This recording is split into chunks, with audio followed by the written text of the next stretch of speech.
Good morning to everybody, and welcome to this CMCC webinar, organized in the framework of CASCADE project.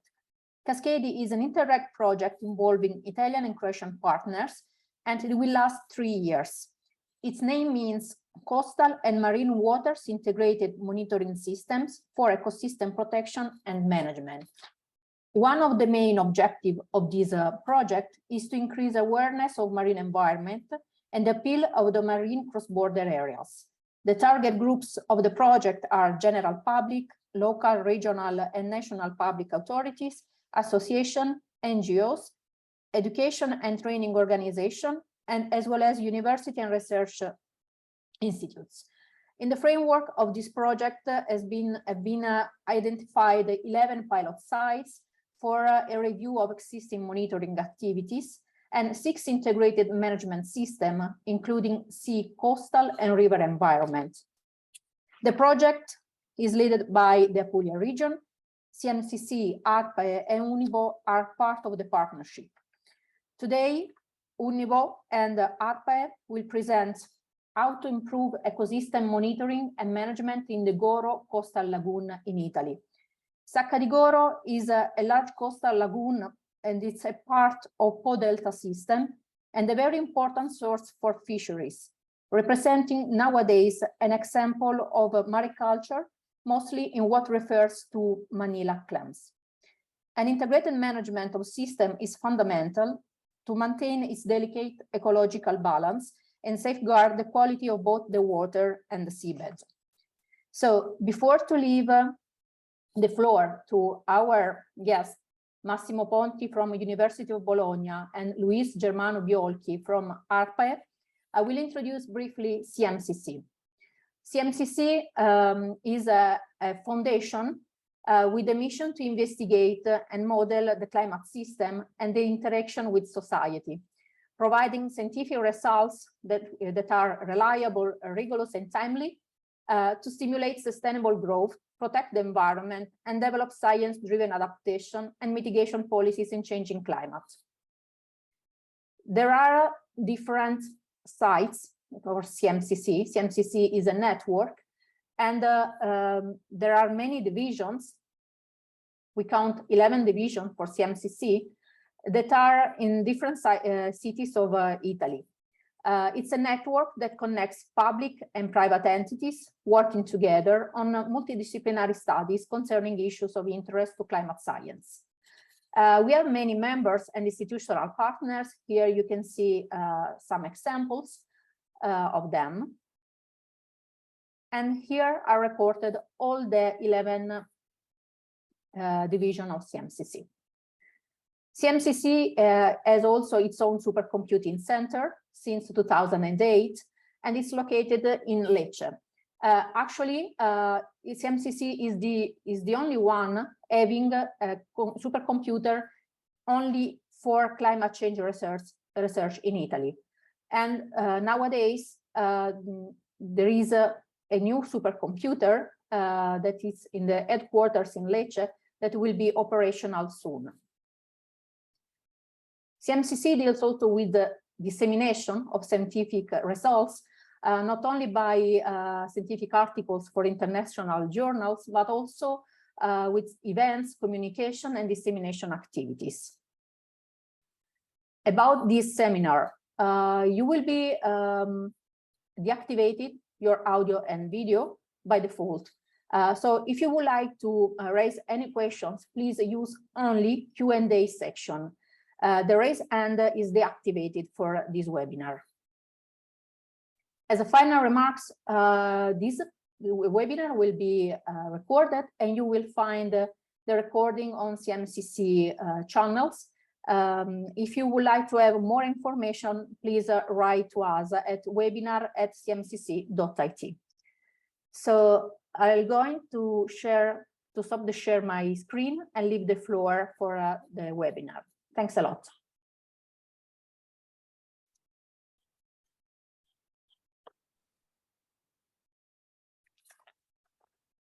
Please, Massimo, would you share your screen? Of course, you should be able now to see my screen. Can you confirm, Rita? Yes, I confirm.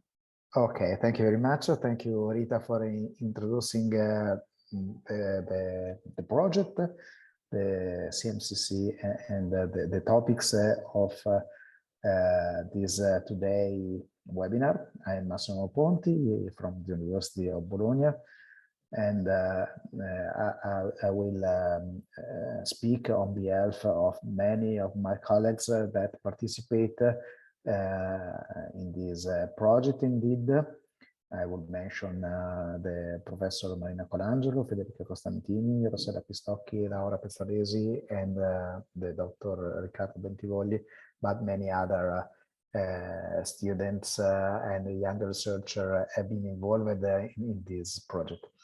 So the idea of today's webinar is to show you the research we carried out in the coastal lagoon in the final aims to improve the ecosystem monitoring and management of this coastal lagoon, the Sacca di Goro, and also contributing in developing a better system to monitoring coastal area within the frame of Italia-Croatia partnership. So we start with the part developed by the University of Bologna, but I was starting saying that this is completely integrated with the activity carried out by our colleagues from different partners. So before I fall for who of you are not from Italy, is not confident with the northern Adriatic Sea.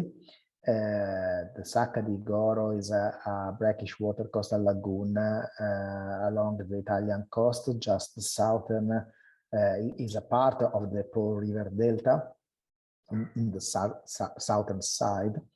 And as already said by Rita, it is a very peculiar environment where coexist areas of very high naturalistic interest together with semi-intensive aquacultures, especially of Manila clams. The species name is Ruditapes philippinarum. As you can see in this map, all the central part of the lagoon is devoted for rearing and produce these species of very high commercial interest worldwide, I would say. So, as you can imagine, to preserve the environmental context and at the same time guarantee this commercial activity is needed a huge effort in terms of monitoring and management of the whole area. This is also included inside the park of the Po River Delta. Brackish transitional water are environment characterized by huge dynamics in environmental features, especially in a temperate area like the Mediterranean Sea. In this slide, you can see some of the environmental parameters that usually change day by day and even hourly. We have quite large tide compared to the rest of the Mediterranean Sea. There is a large fluctuation daily and seasonally of temperature, salinity, especially according to rain, and the solid oxygen in the water largely depend by the ecological processes occurring in the lagoon. And of course, all the life inhabiting these systems are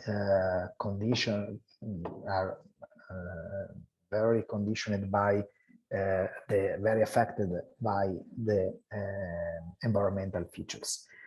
And in order to properly monitoring and manage this system, for sure, we need to have a clear measure of all of these parameters. Usually in the Northern Adriatic Lagoon and in the rest of the brackish water lagoon in the Mediterranean Sea, the biodiversity is very high, thanks to this ecotone situation made by the transitional between freshwater and marine water. And I just show you some pictures of the biodiversity you can see below the water. Just some very nice pictures of hydroids, nudibranch, bivalves, corals living in this lagoon. But of course, all the benthic, planktonic and tectonic community carry out a very important ecological role inside this lagoon, providing also essential goods and services that are partially exploited also for the aquaculture occurring in the Goro lagoon. So preserving the good environmental condition and the marine life in this system are essential also to provide the necessary condition for the aquaculture. These systems are very dynamic and are affected by the natural variability, but also by human intervention. For instance, you can see in these two satellite pictures, the left from 1985, the right from 2021, how the shape, the morphology of the lagoon was changed over time. The red line provides you a reference to see how much the coastal lagoon entrance from the sea was enlarged during the year, and now is much more wide than in the past. During these project years, we intensively monitored the lagoon, much more intensively, I would say, compared to the regular monitoring activity carried out by the national and regional environmental agency. And so we collect a lot of samples, both from the water and from the seafloor. I can show you some results of this huge monitoring activity, like, for example, the variation in salinity or dissolved oxygen. And I can also highlight heavy rain event occurred in May 2021 that lowered the salinity of a part of the lagoon. The gray line is a sampling station close to Focevolano, that is where a branch of the Po River flowed inside the lagoon. And at the same time, a reduction of oxygen dissolved occurred due to these rain events. The colleagues that deal with the algal and phytoplankton system measured, for instance, the chlorophyll present in the water. That is a direct measure of the active phytoplankton biomass. And you can see some variation through the year, and of course some difference inside the lagoon, represented by the line of different color that represent different sampling station. And here you can see also some peak of concentration of phytoplankton cells during the monitoring activity, that is related to blooms of the atoms or dinoflagellate algae in the water column. And also in this case, you can see that there is very important difference between the different stations inside the lagoon. So the system is very heterogeneous.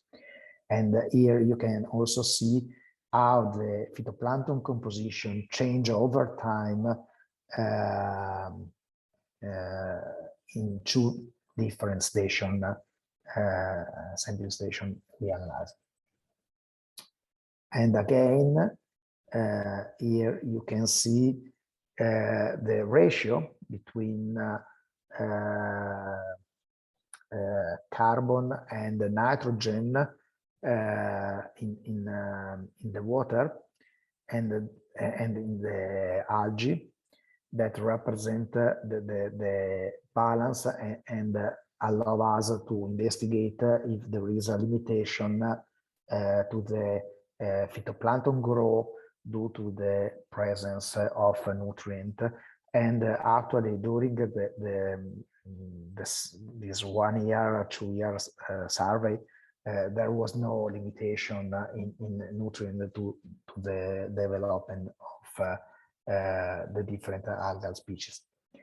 We also analyzed the benthic community, so the organism living on the sea floor, more or less in the same sampling station where we analyzed the water parameter and the phytoplankton.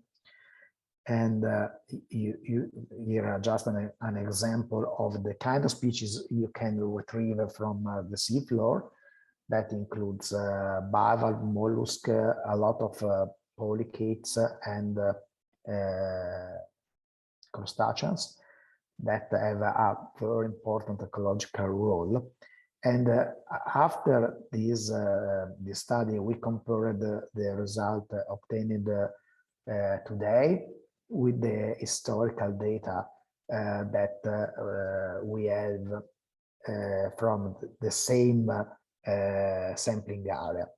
And what we realized at the end of the study, that there was a huge ecological shift comparing to the past, and some species present in the past nowadays are reduced or even disappeared.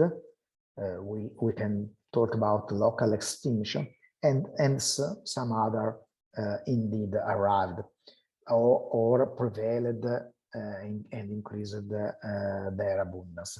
Just as an example, nowadays the polychaete and this diversicolor resulted much more abundant than in the past. This is a polychaete species well known to be tolerant to pollution, and we also now have, of course, a lot of Ruditapes philippinarum. That because this is the species reared in the aquaculture system, but we also have many other non-indigenous species like Arquatula sinusia arrived in the past year. If we make a comparison of the species richness between the past and today, we can see in the different station how the species richness, the number of species on average present in the sample, lowered in every station. And this is a very important result. But if you go inside and check for each single species, we can see just that only 4 species present in the past increased the abundance, their abundance. 2 species remain more or less with the same abundance, while 16 species decreased their abundance. Almost 30 species disappeared, and 10 new species arrived, and of that 4 new species are non-indigenous species. I mean species coming from other geographical regions, mostly from Asia. If we analyze the ratio of the non-indigenous species compared to the local species in the year 80, in the middle of 80, the ratio was 2/52, then less than 4%. Nowadays, this ratio is increased a lot, reaching more than 12% of non-indigenous species. All these results are an effect of the changing over time. Some are natural, of course, but some other is heavily conditioned by the management carried out in this lagoon. Basically, before the most important management intervention occurred, realized in the lagoon, we observed very severe eutrophication and anoxia event, with an abnormal proliferation of the green algae ulva and the death of mollusk and many other invertebrates. In 2092, was dredged a canal inside the lagoon, and the entrance to the sea was widened in order to provide a better exchange of water between the lagoon and the sea, and that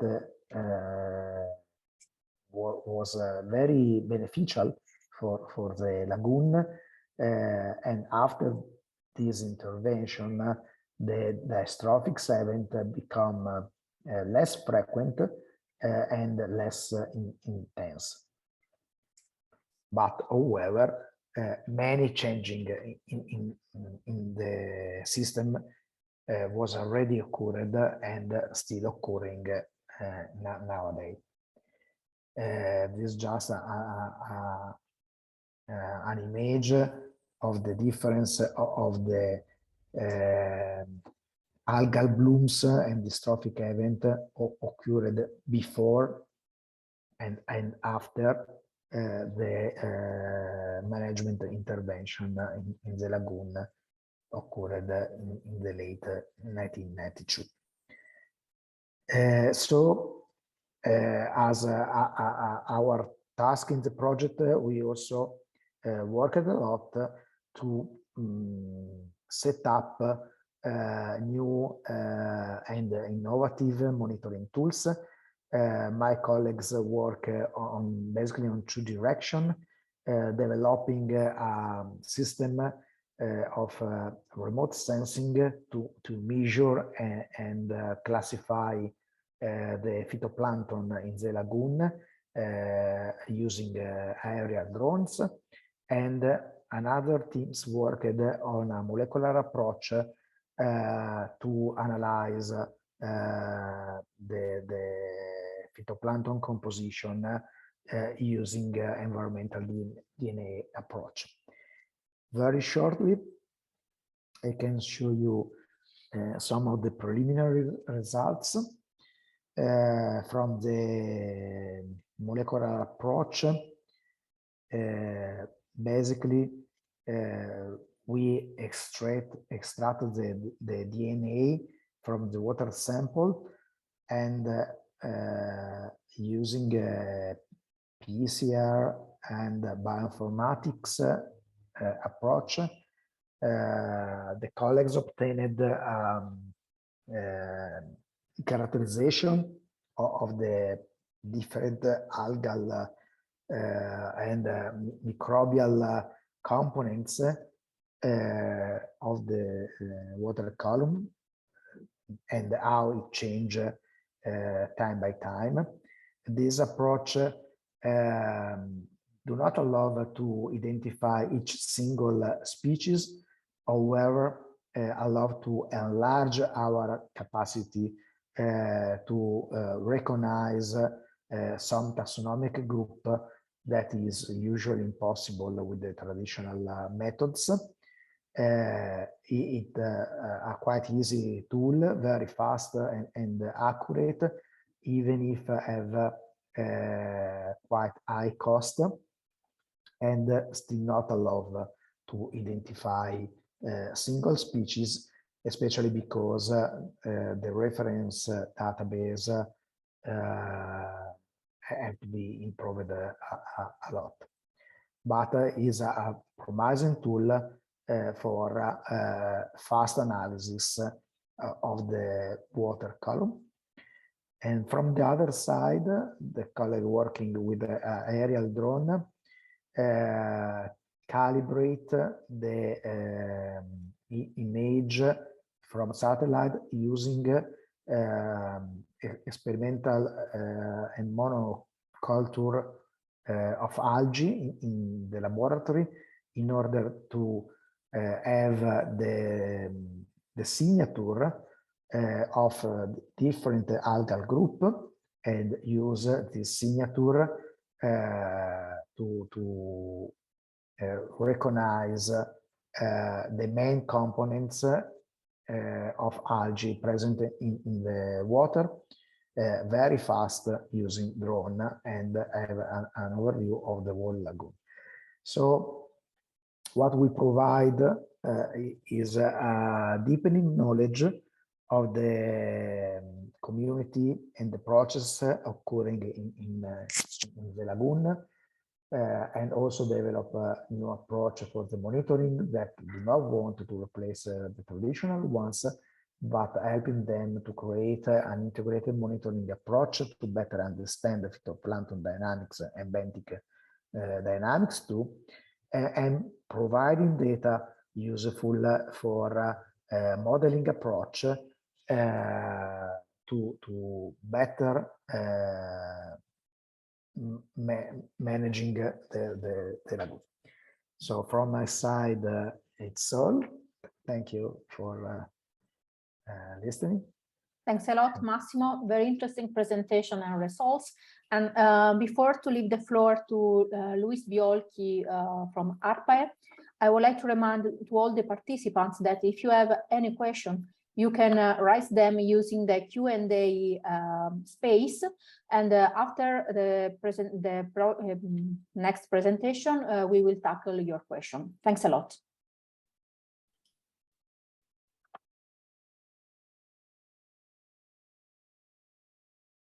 So please, Luis, could you please share your screen? Yes, I'll just do that right now. Please let me know if you're able to see the screen. Yes. Okay, so good morning, everybody. First of all, thank you very much, Professor Massimo, for the very enlightening presentation. It was very good to understand some of the biological aspects relative to the Goro Coastal Lagoon.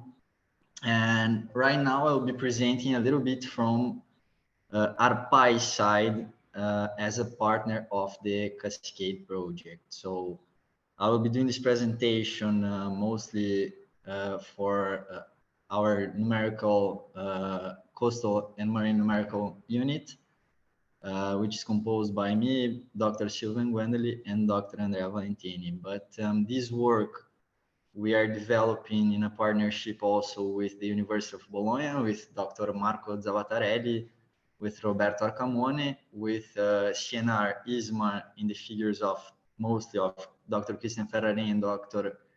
Georg Ungischer, and the CMCC as well, mostly with Dr. Ivan Federico. Also, I have to acknowledge and thank very much Dr. Jacopo Alessandri for all the useful insights in developing this work. So first of all, I would like to begin saying who we are. So I think not everybody's from Italy and not everybody knows what or who ArpaE is. So ArpaE is the Regional Agency for Prevention, Environment and Energy of Emilia-Romagna. And the Emilia-Romagna region is one of the Italian regions located in the northeast of the Italic Peninsula. The range of activities performed by ArpaE involve pretty much monitoring systems, modeling systems that go from, let's say, meteorological modeling, meteorological forecast to climatological studies, and as well the marine and coastal numerical forecasting unit. So in our group, we focus mostly in the activities relative to the coast of the Emilia-Romagna region, but we also have model implementations covering the entire Adriatic Sea. So we are based in Bologna, and we are part of the hydrometeoroclimate services of ArpaE. So in a very general way, we are one of the competence or the main competence center of the Emilia-Romagna region. And one of our unit's main objectives is to provide up-to-date information to decision makers, also in the form of daily forecasts and measurements, so warnings may or may not be issued in the case of incoming extreme coastal related hazards. So besides all the monitoring system that we have implemented along the coast and also inside the continent, the forecast activities are extremely important, so we can have the development of early warning systems and be in contact, for example, with the civil protection in order to know what to do, in order to understand what's going to happen and to put in places the appropriate measures and defenses. But when we talk about the measuring systems or the monitoring systems that are composed of observing and modeling activities, how do we do that? How do we implement these systems? So just to have a general concept of what that is, measurements and model results, they are extremely important as decision supporting systems. They're not going to give you the correct answer, the exact answer, or they're not going to give you the decision you have to make, but they are going to allow you to have more informed and coordinated management. So that's why they're called decision supporting systems. And without the measurements, the modeling component is pretty much very complicated to be performed, because you never know if your models are actually representing reality the way they are supposed to. So they have to be combined in order to provide informed and coordinated management decisions. So when we have funding from European Interact projects such as CASCADE, we actually managed to invest both in upgrading the observing systems as well as implementing new modeling approaches. And the CASCADE project, in what refers to the Emilia-Romagna region, allows us for an in-depth investigation of the Goro lagoon system. As Professor Massimo already explained, the UNIBO focus in the Goro lagoon.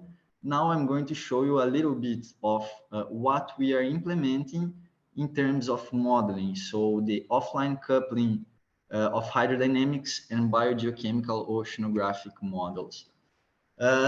Before beginning with the modeling aspect, so we also have the observing system upgrade in the context of the CASCADE project. So here you can see the map of the Emilia-Romagna region coastline. And in the top left part of the graph, you can see two arrows. One of them represents the multi-parameter station at Ponti Goro, that will be installed as part of, with the funding from the CASCADE project, and it will allow us to have the water temperature, electrical conductivity, pH, dissolved oxygen, redox potential, and turbidity, and multi-parameter probes plus sea level sensors that are also going to be installed inside the Goro Lagoon and will allow us to upgrade and improve our observing system. In addition to the Goro Lagoon measurements, in this map you can also see some other upgrades that we're going to have to our monitoring system of ArpaE along the whole Emilia-Romagna coast. So besides of the implementation of the measuring systems, we also have the modeling application. So whenever we implement a model, an oceanographic model specifically allow us for calculating the ocean variables progressively in time in a given domain. So we have to follow a few general steps that I'm going to show you. And the first of them, of course, refers to the model that we want to use and what kind of approach we want to follow. So we have to understand our objective, and based on our objective, we have to use the appropriate tool. So in our case, specifically for the Goro Lagoon, the model that we have chosen is the shallow water hydrodynamics finite element model, SHIFM, that's being widely applied not only in the Goro Lagoon, but in the whole Adriatic Sea. And it allows us to calculate or to have, as a result, temperature, salinity, sea level, and the currents. So with the previous knowledge, with the background information that we have using SHIFM, as well as not only the region, but as in the whole Adriatic Sea, this one has been the model chosen for the implementation. So SHIFM in the CASCADE project is going to be offline coupled with the biogeochemical flux model, the BFM, that by its end is going to allow us to calculate the nutrients distribution inside the Goro Lagoon and some of the benthic and phytoplankton communities distribution. So this offline coupling will involve running SHIFM and using the results of SHIFM to run the biogeochemical model for specific boxes in a zero-dimensional approach. These boxes, they have been defined in a joint effort with the institutions that I have previously mentioned, and they more or less try to cover the clam farms that are distributed inside the Goro Lagoon. So we can have results, and these results can actually be useful for decision-making, not only by authorities, but also by people that farm, people that work in these areas. So this is a very important aspect of the project, that is to provide forecasts that will be useful for the management of the Goro Lagoon. So focusing a little bit more in the SHIFM model, so that's the part we are working on the most from ArpaE side. In order to run a model, pretty much you have to define your numerical domain. SHIFM is a finite element model, and it allows us to resolve very complex bathymetry. So in the case of the Goro Lagoon, as you can see in the kind of central part of the graph here, it's a transitional area, very complex to be modeled in some aspects, as it's strongly affected by the surrounding Adriatic Sea. It's strongly affected by the hydrological input coming mostly from the Po River and its tributaries. So it can be a very challenging environment to be modeled. And having SHIFM as a finite element model allows us to at least resolve the bathymetry in a much better way and step forward towards a better modeling approach. So as every numerical model, or pretty much all the important numerical models in oceanography, they are based on partial differential equations, and they need boundary conditions.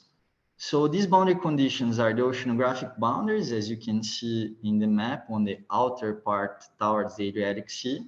And this one we get from Adriatic, which is our Adriatic implementation of the ROMS model. In terms of hydrological boundaries, whenever we have to do a simulation, we have to put the river discharge that is actually entering in our system. And for that, we normally use either measured or climatological values. And for the atmospheric forcing, so in terms of wind, atmospheric pressure, short wave solar radiation, we use the outputs of an Italian implementation of the Cosmo model at a resolution of 2 kilometers. It's the Cosmo 2I. So after defining our numerical model, our boundary conditions, we have to test and see if the model can actually reproduce accurately what happens in real life, because a model is a representation of the world. So it's not said that a model will always do a good job. So you have to check if this model is accurately representing. In order to do so, we need measurements. So that's why monitoring consists of observing systems and measuring, observing systems and also modeling systems in order to be validated. So here we zoom that big area to take a look specifically at the Goro Lagoon. And here I'm showing you Mytilene, Gorina, and Venus, which are 3 measuring stations that ARPA has installed inside the Goro Lagoon. And we have conducted simulations covering the whole 2021. And using the results of the Schleifen model, we have compared with the results of these stations. And we have done that several times until we found the best setting up of the model. So here I'm showing you just 3 main graphs, the big ones. So the top left one refers to the Venus station. The black line, you can see the observations, and in the blue dashed line, you can see the Schleifen results for the salinity. In the top right graph, you can see the model results, again in blue, the observations in black, but for the temperature this time. And we have a sea level measuring station, which is our reference for the region at Porto Garibaldi. And here we have the sea level in the bottom graph. So as you can see, Schleifen, or our implementation, is actually able to reproduce the year variations of all the parameters selected. I'm sorry. And I can point out that specifically the salinity is a very tricky variable to be modeled, as in such a transitional area, it's quite difficult to reproduce every single aspect that that affects the salinity distribution in that area. But in a general way, the seasonal aspects for temperature, we are very much able to get. And in what refers to the sea level, we managed to have a mean absolute error of about 8 to 9 centimeters. So we are very confident that the model is doing a good job reproducing these variables. Here I'm showing you a few surface distribution maps. On the top left, we have the total water level. Top right, we have the salinity. Bottom left, we have the currents, and bottom right, we have the temperature. So this is a case of a flooding tide. We're talking about here the 1st of November of 2021. Again, the simulation results. And we can see that as the water enters in the Goro Lagoon, we have a variation of the properties. We have the salinity and temperature responding to that. And the sea level also tends to increase once the water comes inside the lagoon. So once again, these are part of the sensitivity test, and we are actually very happy about it. We also have to understand that every model has its own limitations. So as we're trying to reproduce reality the best way we can, we cannot cover every single aspect. So for example, just to show you an important aspect of the Goro Lagoon is that there are 4 main pumps that drain the poor rivers, small tributaries, and the bonifica areas, and those are discharged inside the Goro Lagoon. So if you're thinking about an operational implementation where you have to simulate these intermittent discharges, it actually becomes very complicated because as these processes, they're automated in order to provide you a forecast of up to 3 days. How do you manage to do so? Do you insert climatologies? Do you put measure values? Or how do you coordinate all these institutions in order to get the perfect representation? So we also, that's why I point out that we always have to understand the sources of uncertainty of our system. And this is going to affect the freshwater distribution inside the system, maybe not as a whole, but at least locally. So the final step of this implementation is the operational setting up, where we're going to couple SHIFM and BFM in a one-way offline approach. So the SHIFM results are going to be used by the biogeochemical model in a one way. So the biogeochemical model is not going to give anything to SHIFM itself. And the outputs will feed the biogeochemical model, as I said, and through this full operational implementation, we will be able to address highly specific questions of the system and provide information to decision makers on a daily basis through the forecast. So this is the final step of our modeling approach, and we hope to finish it by the end of the project by June, July next year. So that's pretty much it. Thank you for your attention, and this is the contact information if you have any doubts. Thank you, Luis. So actually, we have more or less 10 minutes for tackle some questions. In Q&A space, I see 3 questions. So I'll summarize them. The first one comes from Daniele Boscaro, and he's asking, okay, I start my video. And he's asking if this kind of studies are available also for Sacca Scardovari, which is very close to Goro in another region. So I don't know if you have this answer, or otherwise, because so from my side, from the biological ecological point of view, Sacca Scardovari was not included in the project, so we didn't make this huge effort in sampling and analyze this area. Of course, this coastal lagoon is regularly monitored by the environmental agency of the Veneto region, and probably the numerical model already showed by my colleagues are also available from this area, but I will ask him to answer to this question too. Okay, thanks, Massimo. Then we have another question from Massimiliano Marino from University of Catania. So he's asking, so they are conducting an activity of restoration measures into a lagoon area in the southeast of Sicily. And after a survey on the lagoon benthic assemblage, they observed a predominance of hydrobide. I hope I said that good. Okay. Is very small mud snail. Okay. Yeah. And he says that apparently is a good thing for the birds feeding in the area, at least according to our biologists. While planning the restoration measures, what are the things that we have to take into account to preserve such condition? Example, in terms of water quality, salinity, dissolved oxygen, physical, ecological characteristics of the lagoon. That is a very interesting question. So I completely agree with the colleagues from Sicily.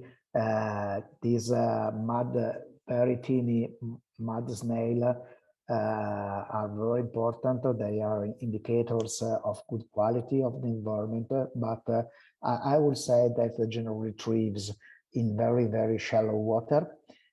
So not in the channel, but in the ponds. And so the answer will mostly depend by the kind of restoration activity they are planning to do. In this restoration, for instance, include the dredging of canal that should not affect the hydrobids population, especially if the dredging is carried out without a huge sedimentary suspension that can eventually affect the surroundings areas. I no idea if they plan a different solution, but in any case, I will say try to preserve your hydrobid population where they occur.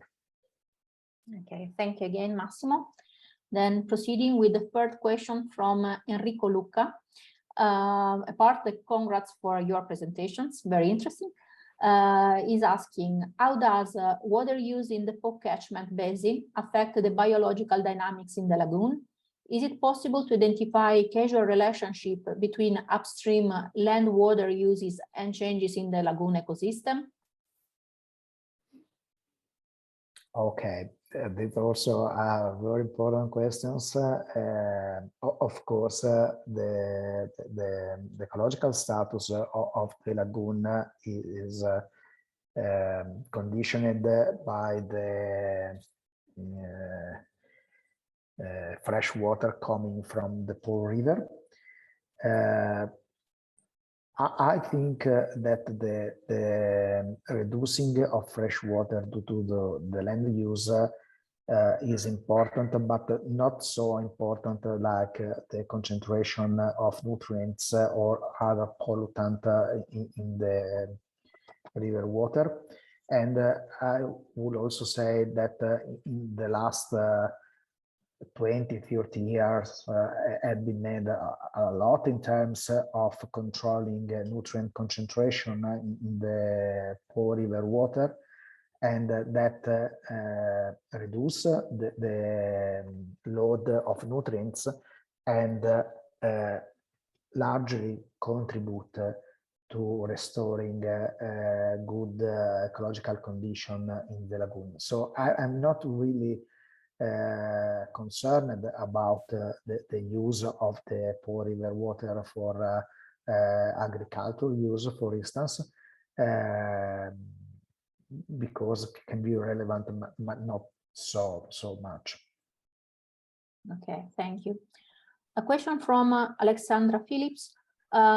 She's asking where the remote sensing images are obtained using UAVs or satellite images. No, that was obtained by drones, fly a very low altitude, few decades of meter. So, and I'm not the expert of this experiment, but anyway, I can say that they use a multispectral camera in order to get measure in different wavelengths, light wavelengths. Okay, and the last question raised from the participants from Luca Barani. Through the European project, are you planning to implement some practical measure to support the conservation of the area? Is the study already available? These are more general questions. The idea is to provide the public administration with more effective tools for monitoring and predict what's going on in the lagoon.